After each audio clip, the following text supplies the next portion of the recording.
एक बूढ़े बाप ने अपने बेटे को एक खत लिखा जो पुलिस की कैद में था। खत में लिखा था कि बेटा, मैं इस बार खेत में अकेले सब्जी नहीं बो पाऊंगा। अगर तुम यहाँ होते तो तुम मेरी मदद जरूर करते।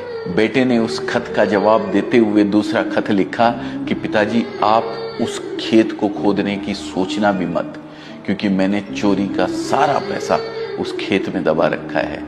लेकिन बेटे का खत पहले पुलिस वाले पढ़ लेते हैं और उसके पिता के खेत को पूरा खोद डालते हैं, लेकिन उन्हें कुछ नहीं मिलता है। बेटा एक और खत लिखता है पिताजी को, जिसमें वह लिखता है कि पिताजी, अब आप खेत में बीज डाल सकते हैं। मैं जेल में रहकर बस इतना ही कर सकता था। दोस्तों, निष्कर्ष निकलता है कि आप किसी के शरीर को कैद कर सकते हैं, मगर उसके दिमाग को नहीं। इंसान किसी भी स्थिति में हो, वह कुछ भी कर सकता है। परिस्थितियां उसके आड़े कभी नहीं आती है।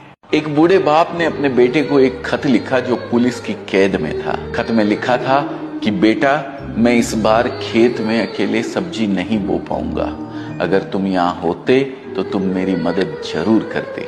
बेटे ने उस खत का जवाब देते हुए दूसरा खत लिखा कि पिताजी, आप उस खेत को खोदने की सोचना भी मत, क्योंकि मैंने चोरी का सारा पैसा उस खेत में दबा रखा है।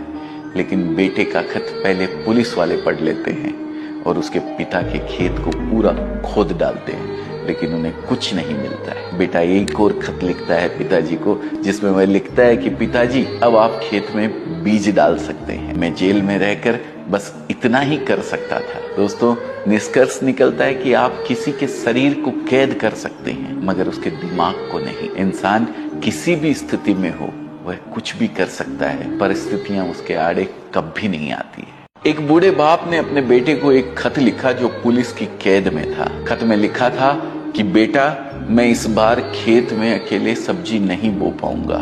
अगर तुम यहाँ होते तो तुम मेरी मदद जरूर करते। बेटे ने उस खत का जवाब देते हुए दूसरा खत लिखा कि पिताजी, आप उस खेत को